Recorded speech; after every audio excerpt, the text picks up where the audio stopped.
So, I'm talking about this franchise. For those who don't know, I'm a pretty big Sonic fan. I grew up with the Blue Blur for most of my life, so you can imagine how excited I was during the 30th anniversary livestream, where there was a teaser trailer for the next major Sonic game.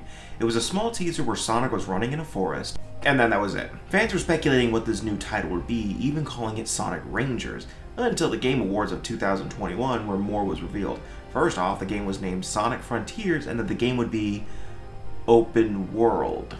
Fans of the series were a little scared of this one because it just looked like Sonic was doing Breath of the Wild. However, to me, I didn't see this as an issue.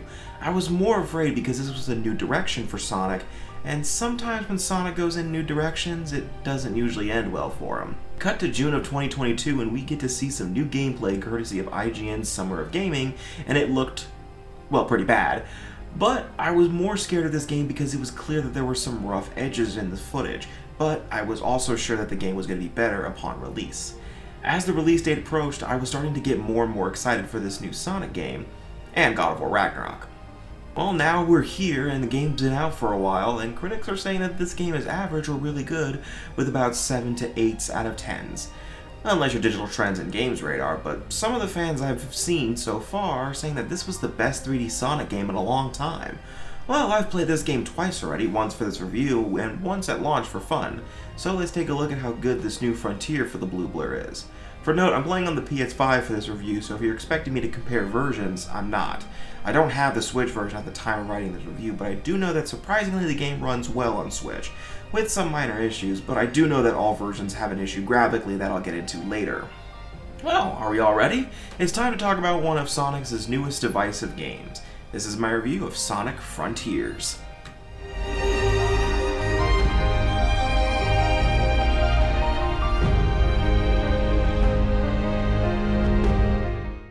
Of course, I have to do a plot summary of this game. However, this is a Sonic game, so there isn't too much of a crazy story here, but I'll put a timestamp for story spoilers on screen here. However, I'll be spoiling basically the entire game in this video, so if you want to go in completely blind, I would recommend playing the game first and then coming back. So, let's begin. The story begins with Eggman placing a device on this weird portal and is suddenly sucked into it as well. Cut to Sonic, Tails, and Amy arriving to the Starfall Islands because the Chaos Emeralds are being drawn there. Upon arriving to the islands, the tornado is sucked into cyberspace, and Sonic is the only one who can escape from the digital realm. Upon waking up in the islands, a voice tells Sonic that he's done the impossible, and in doing so tasks him with finding the Chaos Emeralds and destroying the island's Titan, to remove the boundary between the real and digital world. Believing that this will save the others, Sonic goes island to island doing just that, freeing Tails, Amy, and Knuckles. If you want to know how Knuckles ended up in cyberspace, watch the animated short Divergence that was released before this game. I would critique this, but you don't really need to watch this to understand the game's overall narrative, so it's not the end of the world to me. There was also an 8-page comic called Convergence, and it just explains how Eggman, Sonic, and the others ended up in the positions they are at the beginning of the game. Anyway, as Sonic explores the islands, he'll free his friends from these weird digital cages. Shortly after freeing Amy and getting another Chaos Emerald, Sonic is confronted by Sage. Alright, we have a new character. This is Sage, an AI created by Dr. Eggman who seeks to protect him from both Sonic and cyberspace. As you progress the game, Sage will slowly become more sympathetic towards Sonic, but it's pretty standard stuff. It's the unemotional robot slowly developing a father-daughter relationship for her creator and feeling compassion for others trope. No new ground is really handled here, but I will say that this relationship just does happen. We get a scene where Sage reflects on her feelings for Dr. Eggman, but it's just this one scene that happens towards the end of Chaos Island. Yeah, there are times where Sage questions the concept of love and compassion and even shows emotions towards Eggman in some cutscenes, but again, it just kind of happens.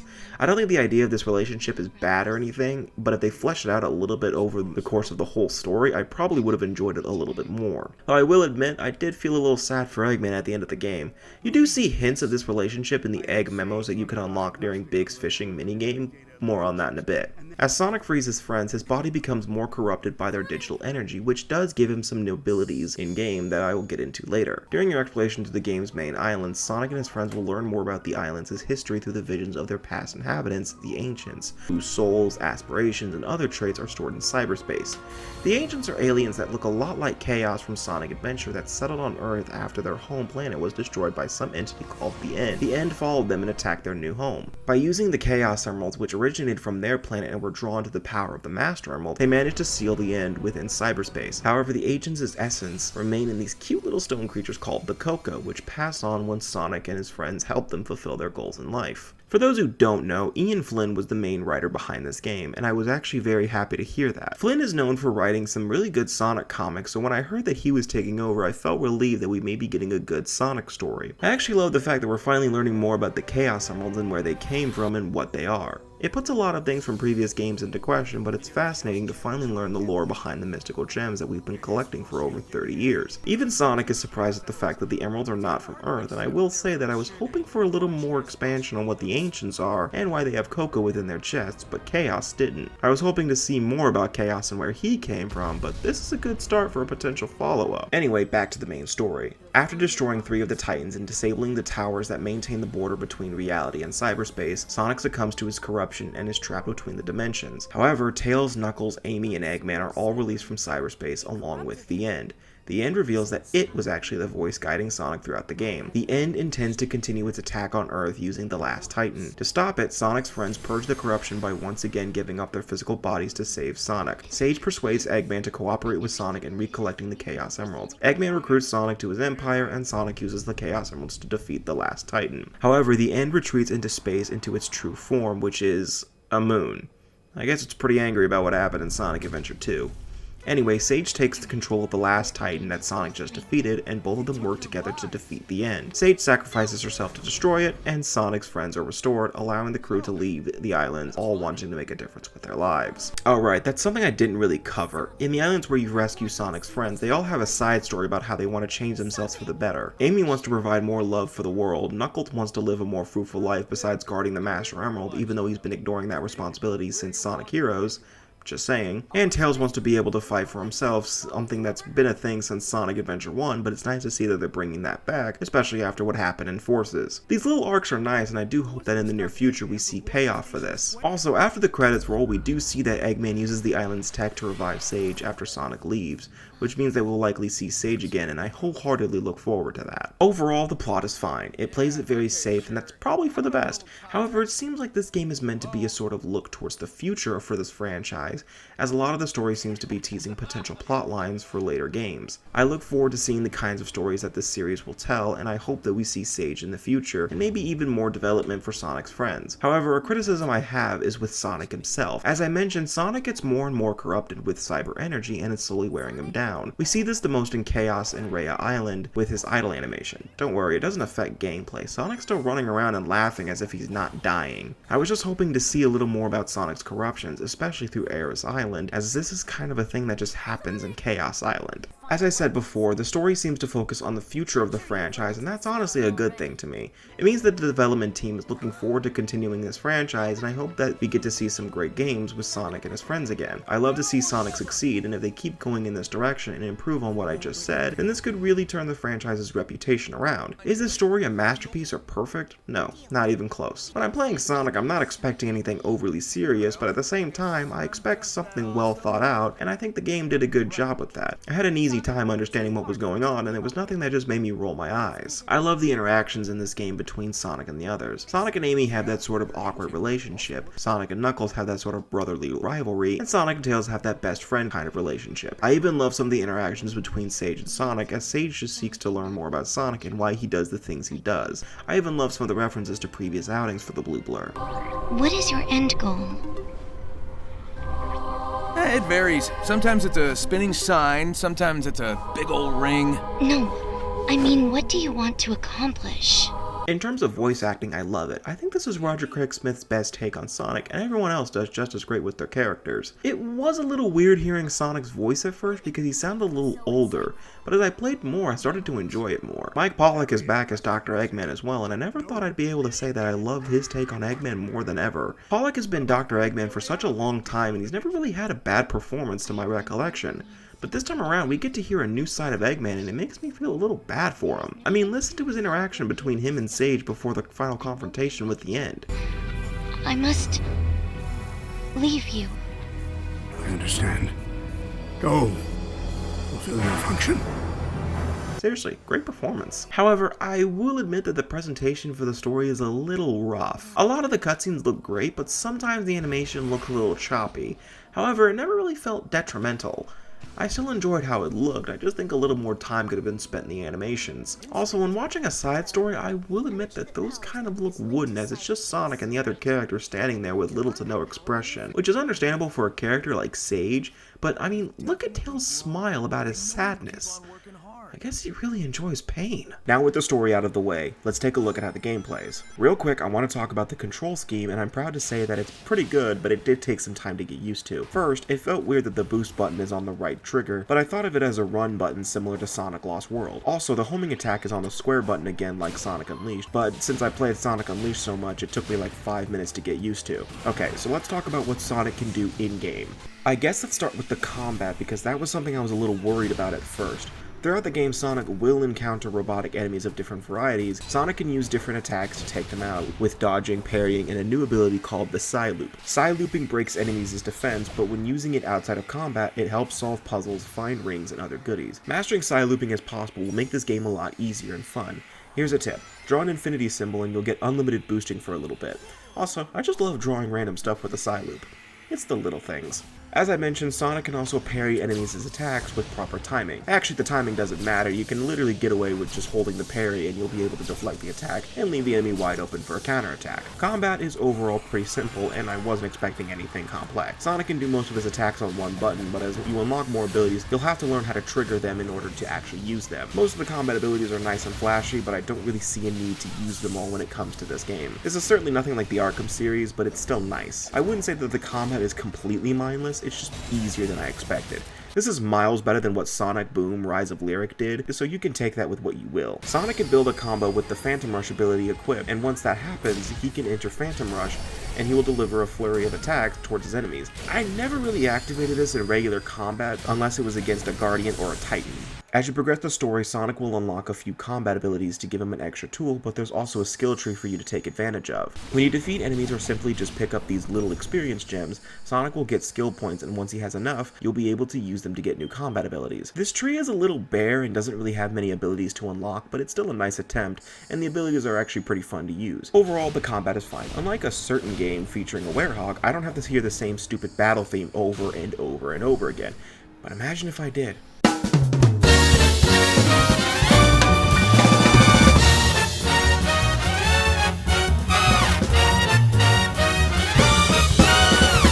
If you're expecting some sort of free-flowing system like in the Arkham series, then you'll be disappointed. There's also no real reason to engage in combat with general enemies unless they're in your way. I usually ignore them or just side loop then homing attack them to instantly kill them. The only time that I can think of putting actual effort into the combat is for the Guardian fights and the Titan boss fights, but I'll get into those in a minute. In order to beat the game, Sonic will have to explore a few islands to collect various items. The first set is obviously the Chaos Emeralds. In order to get the mystical alien gems, you must gather vault keys or to complete certain quests. To collect keys, you can find them in the world randomly or through cyberspace. In order to get into cyberspace in the first place, you have to put portal gears that you get from Guardians into these, and you'll be transported to a small level. The cyberspace levels are actually pretty okay. Yes, I am aware that a lot of the level design is ripped from previous games, but at the same time, these levels are fun and do a good job in welcoming the boost formula into the adventure-style level design. The only gripe I have is the fact that it just used Green Hill Zone, Chemical Plant, Sky Sanctuary, and the city theme rather than literally anything else. It's not a huge deal breaker to me, but one thing I wasn't a huge fan of. Look, I love Green Hill, but did we really need it for the 5th game in a row? Anyway, back to the keys. You're rewarded with keys after beating a cyberspace level. You get additional keys as you complete the 4 missions for the levels, which is great. The 4 missions are just beating the level within a certain time limit to get an S rank, and some stages it's a little hard for that one, having a certain amount of rings as you reach the goal, and finding all the red star rings. I love trying to do all the missions in one run because I feel a sense of satisfaction that I managed to do a level flawlessly. You don't get anything for completing all the missions except for additional keys, but it's still fun to play through these levels. Every island has at least 7 cyberspace levels, and the final one has 9. You don't have to do all of them if you manage to get enough keys, but I would still recommend doing them because they are actually pretty fun stages. Also, I just love playing the levels to see how fast I can go, and experiencing the multiple routes some of them have is fun, assuming there are multiple routes in the level. I will admit that the control for the stages feel a little off, but it wasn't like it was terrible, it felt a little sluggish at first. Then again, Sonic as a whole felt sluggish to me at the beginning of the game, so I think I just kinda got used to it. This is mainly an issue in the 2D cyberspace levels for me. 3D cyberspace levels are actually pretty fun, and I don't have any issues getting through them. I do have times where my jump feels a little out of control and I end up falling into a bottomless pit, but you're not really punished for death in the levels, and you can just restart at any time. However, I did mention that I do like the level design and how good most of them are, but at the same time, I kinda hope for more original level design. I am aware that the design is mainly based off of Sonic's memories, at least that's how they justify it in the story, but I think there should have been some more originality to the design. Hopefully, in future games this will be a non-issue, but for now, I just wanted to mention it. Now, when Sonic is not in cyberspace, you're exploring the islands, and there's a little bit to do in them besides collecting Chaos Emeralds, mainly collecting memory tokens and watching side stories. There are 5 main islands in the game. Kronos Island, where you save Amy, and it's really just the first island in the game with large grassy fields. Ares Island, where you save Knuckles in an expansive desert. Chaos Island, where you save Tails, that has a mixture of volcanoes and ice regions. Rhea Island, which is really just a plot island and it's just slightly to the left of Kronos. Honestly though, I did some exploring in Rhea Island, and it's so weird that there's so much on this island that's never used except for the towers. Maybe in that future DLC that was announced. Finally, there's Uranos Island, which is the final one, and it just looks like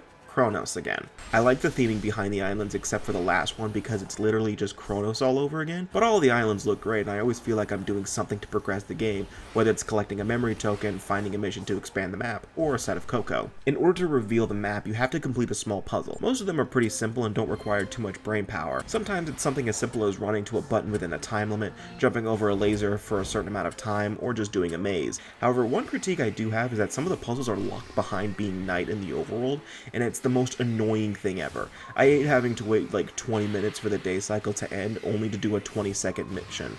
Technically, you don't have to do all the missions to beat the game, but if you want to find the memory tokens or 100% the map for fast travel, you have to. Also, Chaos Island is a little annoying on how it approaches the missions. There are 2 parts of Chaos Island that you can't reach until you've done a certain amount of plot missions.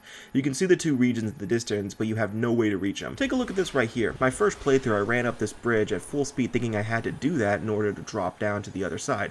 But no, there's an invisible wall there. Turns out you have to wait until you do this minigame where Sonic does exactly what I did, and then the bridge lowers. This is honestly what makes Chaos Island the most linear of the islands, but at the same time, it doesn't totally make me angry. For one, I already had enough memory tokens to just speed through the main story for this island, and 2, there was still plenty of ways to get vault keys, memory token, and portal gears outside of these 2 small areas. When you complete the whole map, every memory token is placed on the map for you to mark, and you can fast travel between every portal on the island. However, I don't like fast traveling because it's exhilarating having Sonic run through the islands at top speed, especially when you upgrade his speed stat. Speaking of upgrades, let's talk about some more upgrades Sonic can get. I already talked about the skill tree, but you might have noticed this graphic on the screen.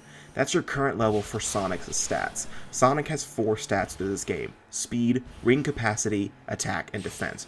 Ring capacity and attack are pretty obvious. Ring capacity is just how many rings Sonic can hold. You start off with 400 but end with 999. Attack increases Sonic's damage output, defense just decreases how many rings you lose when you get hit, and speed increases Sonic's top speed, and once you hit level 99, whoo boy, you go fast.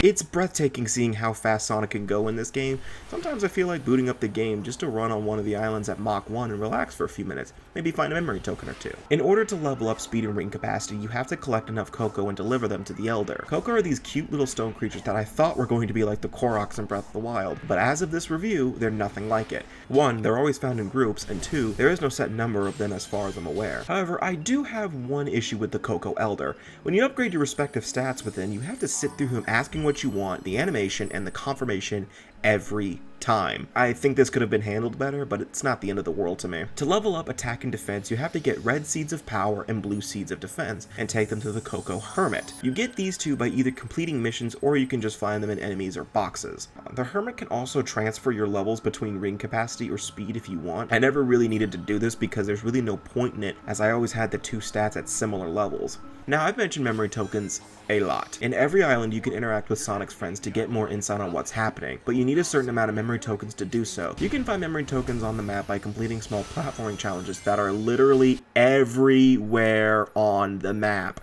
Seriously, look at all these memory tokens marked on my map. I thought Arkham City had a lot of collectibles. There's also chances you can get memory tokens by side looping areas with a treasure chest over it, or just by defeating enemies. Don't worry about getting all the memory tokens on the map because, well, you don't have to. There are plenty of options on how to get memory tokens, and depending on how you play, you can completely ignore the obstacle courses on the islands. So let's talk about one character in the franchise I don't really like talking about, Big the Cat.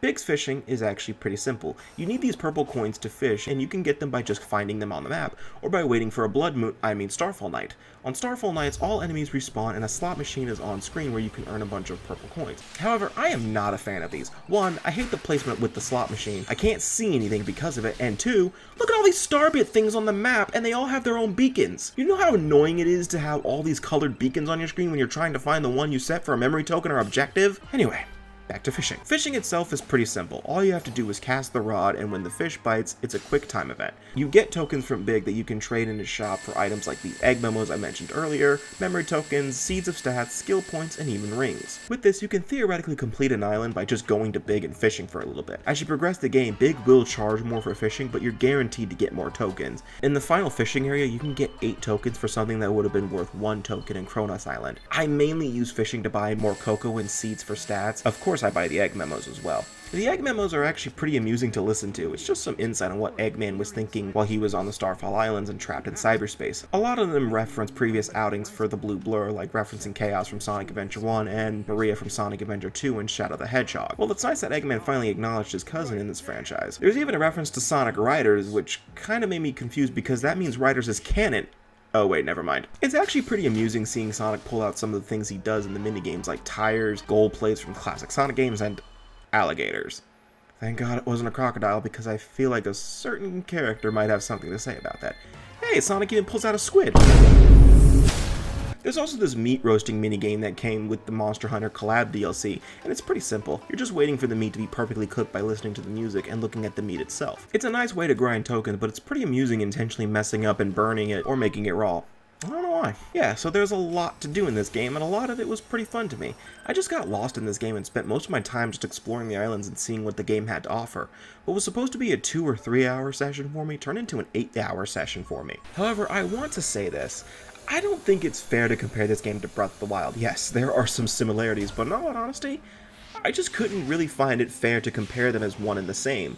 Iizuka, the main director of Sonic, said that Sonic shouldn't be seen as an open-world game, but rather open zone, where the player can explore a large region to their own discretion, rather than just go from point A to point B. Yes, you have to get the Chaos Emeralds and beat the Titans, but the game doesn't force you to get certain Chaos Emeralds at certain times, or what memory tokens you have to get to progress the game. It encourages you to explore a little bit.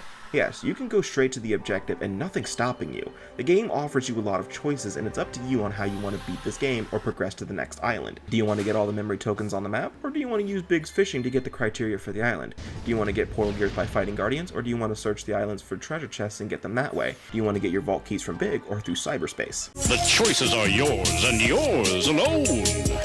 Anyway, back on track. As I mentioned before, Sonic must defeat the Titans in order to progress the game, and these are the best boss fights I've ever seen in a Sonic game. These feel like they were ripped right out of Metal Gear Rising or Devil May Cry, and I'm all here for it. I mean, look at how Super Sonic kills the Night Titan.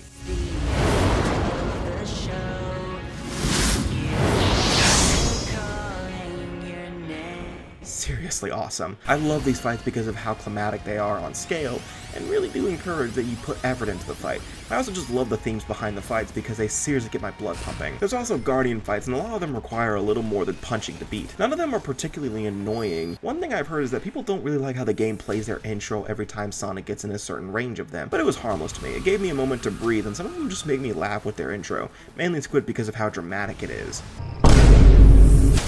Most of the fights are fine. I like the Tank, Azura, Sumo, and Ghost fights because of how you have to take them out. Spider, Squid, Fortress, Strider, and Shark aren't really ones I like fighting because of just how long it takes, and the rest are fine because of how quick you can take them out. There's also the final boss fight with the end that only unlocks when you beat the last Titan on hard mode. Weird to leave a boss locked behind a difficulty mode, but okay. I think this boss is okay. I know, it's a huge gameplay shift, but it was still fun to do despite all my deaths. I like the monologue the end had throughout the whole thing, but why does it get invulnerable during the final part of it?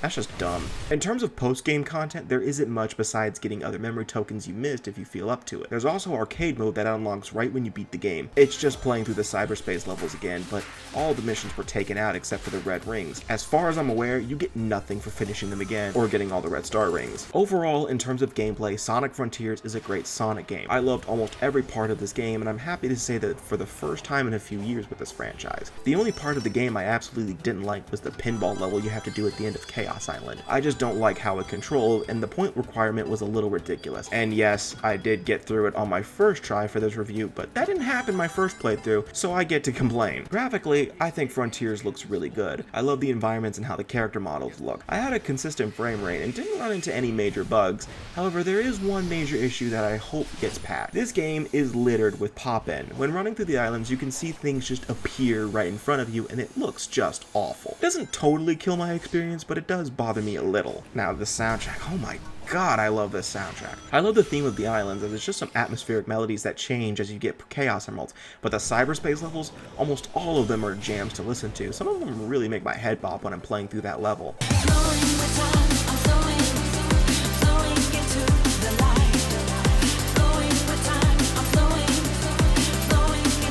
And the boss themes, man, I love it when games use hard rock, and Frontiers doesn't disappoint. Special shout out to Find Your Flame, the Knight's boss theme. I even like the final boss theme, but you only get to hear the full thing if you actually fight the end. And don't even get me started on I'm Here and Vandalize. These two songs have been stuck in my head for weeks, and I love it. And the other final credits song, One Way Dream, unlocks if you beat the game on hard mode, and it's a nice listen. There's also the credits theme Dear Father, that's a nice listen, and does make me feel a little more sad for Eggman. Poor guy. In terms of bugs and glitches, I didn't really run into anything major. Most of my issues were just Sonic kind of ignoring a transfer to a 2D section in the overworld and just speeding past it, but it was usually fixed by just going through it again. Also, Sonic kind of does launch into the air once you start getting his speed stat upgraded, but I actually kind of like this because it was a good chance for me to try and get memory tokens in the unintended fashions. Overall, Sonic Frontiers is a good Sonic game and a pretty good game in general. Is it perfect? No, not by any means. But I have to say that this is a step in the right direction for the Blue Blur. I can't wait to see what's in store for his future, and I won't say that this game is worth full price, unless you're a longtime Sonic fan. Sonic fans will definitely enjoy this one, but people who've never touched the franchise may not enjoy it as much. At the time of this review, future DLC was announced in a series of waves, ending with a pretty big third one, with new playable character and some story content. So I look forward to revisiting this game in the near future. And that's it! Again, Sonic Frontiers is a great step in the right direction, and I hope to the Lord that Sonic Team sees this and continues going in this direction. I want to see Sonic succeed, and he's been doing great in the movies, and that Sonic Prime Netflix show looks great. Anyway, thank you guys so much for watching. If you want to hear me talk about Sonic more, I've done a few Let's Plays with them. I did Sonic Adventure 1 and 2, and Heroes, and I do intend to tackle some more of the games with the Blue Blur. But the next time we meet, well, I guess it's back to Arkham for me. We'll see you guys next time, and take care. Get to where we're going and we start the invasion. That's me, now you must be mistaken. You know I'll turn you into rust, grind you right down to dust. You thought you were the best, well, you haven't met us. Fire and rain, call me the hurricane. I'm not letting you go, 'cause it's coming on. We'll go, we'll know your name. When we dance with destiny. I've been there and I've seen it. I'm never gonna stop believing. You'll find your flame. Now here we go, it's the end of the show. Hear them, they're calling your name. 'Cause in the end, it's you and your friends. You'll find your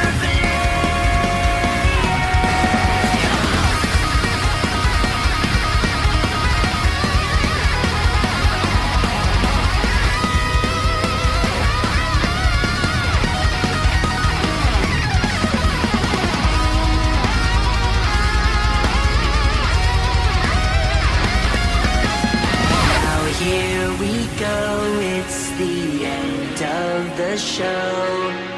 Hear them, they're calling